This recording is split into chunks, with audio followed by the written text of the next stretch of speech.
स्कूलों में कंप्यूटर शिक्षकों की बहाली के संबंध में सरकार ने जवाब दिया है कि अभी तक टीआरई 1 से लेकर टीआरई 3 तक सरकार basically student to teacher ratio दे के बहाली करते जा रही है। बहालियां बहुत बढ़िया हुआ है, लेकिन बहाली के बाद जो इम्बैलेंस हो रहा है सर, उस पर मैं सरकार को ध्यान देना चाहता हूँ। इम्बैलेंस हुआ है, पटना में 10 बाई पे 1 टीचर है, 5 बाई 1 है। आप पलामू झारखंड की तरफ जाइए तो 70 बाई 1 है, जमुई में 40 बाई 1 सिर्फ इसलिए हुआ है जो यूपी वाला हुआ यूपी बॉर्डर में चला गया सर, जमुई वाला सर पटना में चला आया, झारखंड वाला नवादा बांका में। इस इम्बैलेंस को माननीय मंत्री जी थोड़ा देखिए। और कंप्यूटर टीचर्स का भी हम लोग करेंगे, ऐसी बात नहीं है, हमने जवाब में भी दिया है, लेकिन तत्काल जो विषयों पर कमी थी उसको हम लोग आकलन करके हमने भेजा है। कई स्कूलों में थोड़े शिक्षक ज़्यादा हैं, छात्र कम है, तो छात्र और शिक्षक का जो अनुपात की बात है तो उसको हम लोगों ने डिस्ट्रिक्ट मैजिस्ट्रेट को अथॉरिटी दी है कि उसको रैशनलाइज करके जहाँ जिस सब्जेक्ट की जितनी आवश्यकता होगी जिले के अंदर उनकी कमेटी है डिस्ट्रिक्ट मैजिस्ट्रेट के, डीओ और अन्य पदाधिकारी उसमें है, उसको आकलन करके उसको सुधार लेंगे। नमस्कार, शिक्षा समाचार में आप सबों का स्वागत है। और आज हम शिक्षा समाचार में बात उस समाचार की करने जा रहे हैं जहां सदन में आईपी गुप्ता अकेले विधायक हैं अपनी पार्टी के, कहीं ये निर्दलीय विधायक, लेकिन बिहार के तबादले नीति को, शिक्षकों के तबादले नीति को लेकर जितना ही स्पष्ट समझ आईपी गुप्ता का था, मंत्री जी बूढ़े फंस गए। आज कंप्यूटर शिक्षक के अपॉइंटमेंट को लेकर सवाल आया था कि किस तरीके से उसका अपॉइंटमेंट हुआ। 8000 से अधिक लोगों की बहाली हुई और बहाली में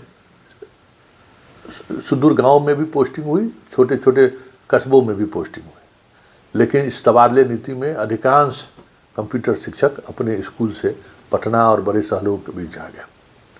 सिर्फ यही शिक्षक नहीं, जितने यूपी के शिक्षक बहाल हुए थे वो यूपी के बॉर्डर पर पहुंच गए, जितने झारखंड के शिक्षक बहाल हुए थे वो झारखंड के बॉर्डर पर चले गए, जितने शिक्षक बहाल हुए थे पश्चिम बंगाल के वो पश्चिम बंगाल के बॉर्डर पर चले गए। हरियाणा और दिल्ली के भी शिक्षक बहाल हुए थे, वो सब भी गोरखपुर के करीब वाले मतलब इस इलाके में पहुंच गए। पूरा बिहार खाली। अब स्थिति ये है कि अधिकांश स्कूलों में शिक्षक नहीं है। छात्र की तो बात ही छोड़ दीजिए, छात्र रेशियो कहीं दूर दूर तक देखा नहीं जा रहा है। कमोबेश सभी जगह एक ही स्थिति है और वो स्थिति ये जता रहा है कि जो तबादले नीति की का कह सकते हैं कि नीति का विभाग ने अनुसरण किया वो काफ़ी नुकसान पहुंचाया है और वो नुकसान आज पूरा प्रदेश भुगत रहा। यही सवाल था और इन्हीं सवाल में जिस तरीके से मंत्री जी फंसे, जिस बुरी तरह से फंसे, हैरान करने वाला था। हैरान करने वाला ये नहीं था कि मंत्री जी फंस गए, हैरान करने वाला था कि सदस्य को इतनी जानकारी है वो कहीं न कहीं समस्याएं खड़ी कर दी। जरा सुनिए क्या हुआ सदन में। हमने सरकार से जानना चाहा था कि जो स्कूलों में कंप्यूटर शिक्षकों की बहाली के संबंध में सरकार ने जवाब दिया है कि अभी तक टीआरई 1 से लेकर टीआरई 3 तक 8593 और टीआरई 4 में 407 होने जा रहा है। इसमें मेरा कोई सवाल नहीं है पूरा, लेकिन सर एक सुझाव है। सरकार basically student to teacher ratio दे के बहाली करते जा रही है। बहालियां बहुत बढ़िया हुआ है, लेकिन बहाली के बाद जो इम्बैलेंस हो रहा है सर, उस पर मैं सरकार को ध्यान देना चाहता हूँ। जैसे पटना के जितने स्कूल है माननीय मंत्री नहीं सर अभी कहाँ खत्म सर, हमारे साथ अन्याय कर देते नहीं, वही सुझाव दे रहे, पूरा नहीं सर, सुझाव है जो इम्बैलेंस हुआ, सुझाव दे दीजिए। नहीं इम्बैलेंस वही कर रहे हैं सर। क्वेश्चन आवर है, सुझाव सर एक सीरियस मैटर है सर, वही सुझाव है। इम्बैलेंस हुआ है, पटना में 10 बाई पे 1 टीचर है, 5 बाई 1 है। आप पलामू झारखंड की तरफ जाइए तो 70 बाई 1 है, जमुई में 40 बाई 1 सिर्फ इसलिए हुआ है जो यूपी वाला हुआ यूपी बॉर्डर में चला गया सर, जमुई वाला सर पटना में चला आया, झारखंड वाला नवादा बांका में। इस इम्बैलेंस को माननीय मंत्री जी थोड़ा देखिए।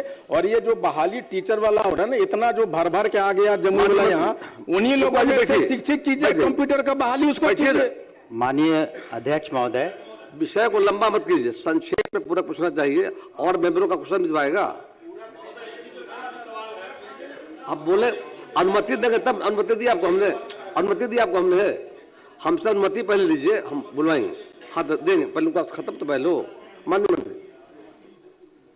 माननीय अध्यक्ष महोदय, जो TRE 4 का हम लोगों ने अधियाचना BPSC को भेज दी है, जिसमें 45,000 से ज़्यादा विभिन्न विषयों के टीचर्स की आवश्यकता थी, तो इसको देखा गया कि खास करके फिजिक्स, केमिस्ट्री, मैथमेटिक्स इन सब्जेक्ट्स में टीचरों की कमी थी।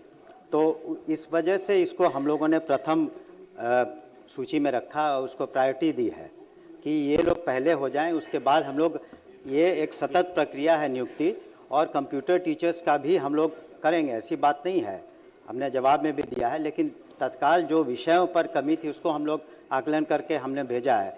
जहाँ तक दूसरा उनका जो ऑब्जर्वेशन था और सुझाव था कि जो कई स्कूलों में थोड़े शिक्षक ज़्यादा हैं, छात्र कम है, तो छात्र और शिक्षक का जो अनुपात की बात है, तो उसको हम लोगों ने डिस्ट्रिक्ट मैजिस्ट्रेट को अथॉरिटी दी है कि उसको रैशनलाइज करके जहाँ जिस सब्जेक्ट की जितनी आवश्यकता होगी ज़िले के अंदर, उनकी कमेटी है डिस्ट्रिक्ट मैजिस्ट्रेट के, DO और अन्य पदाधिकारी उसमें है, उसको आकलन करके उसको सुधार लेंगे। धन्यवाद। तो आपने सुना सदन में क्या हुआ, किस तरीके से घिरे, और अंततः स्थिति ये हुई कि मंत्री जी को किसी तरीके से जवाब देकर निकलना पड़ा। ये सच है। मंत्री जी ने तो कह दिया कि हमने DM को कह दिया कि वो कमेटी गठित करे और इस तरीके के तबादले को देखे, लेकिन सच्चाई क्या है, सामने क्या चीज़ें आ रही हैं? जो चीज़ें सामने आ रही हैं, जिले स्तर पर इस तरीके के ट्रांसफ़र हो रहा है क्या? वहाँ स्थिति ये है कि DM के मंत्री का पैरवी, स्थानीय विधायक का पैरवी, या इस तरह के जितने पैरवी हो रहे हैं, उस पैरवी की वजह से और ग्रामीण इलाकों का स्कूल खाली हो गया और पदाधिकारियों को भी मौका मिल गया, खास करके पदाधिकारियों को मौका मिल गया डिप्टेशन करने का। तो ये जो DM पर भार फोड़ रहे हैं, सच्चाई यही है कि जहाँ जहाँ जिस जिले में इस तरीके से स्कूल को व्यवस्थित करने की कोशिश हुई है, सच्चाई यही है कि उन इलाकों में शिक्षकों की और कमी हो गई है। छात्र शिक्षकों की रेशियो और मतलब कंफर्टेबल छोड़ दीजिए, अनबैलेंस हो चुका है।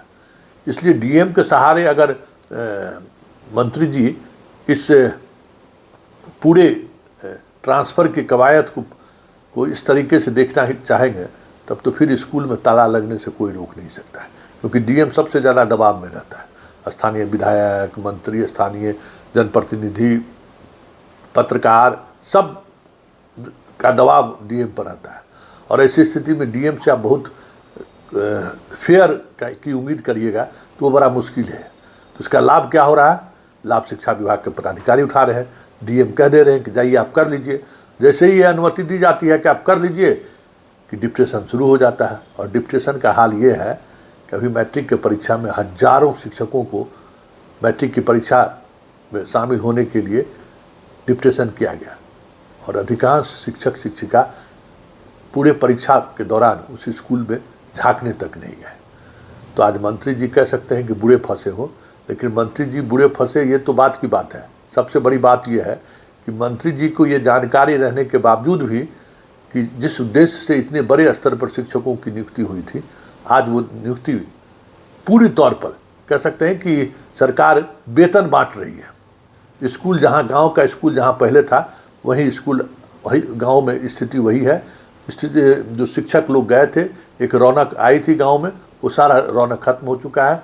चीज़ें पूरी तरह से पूर्ववत हो चुकी है।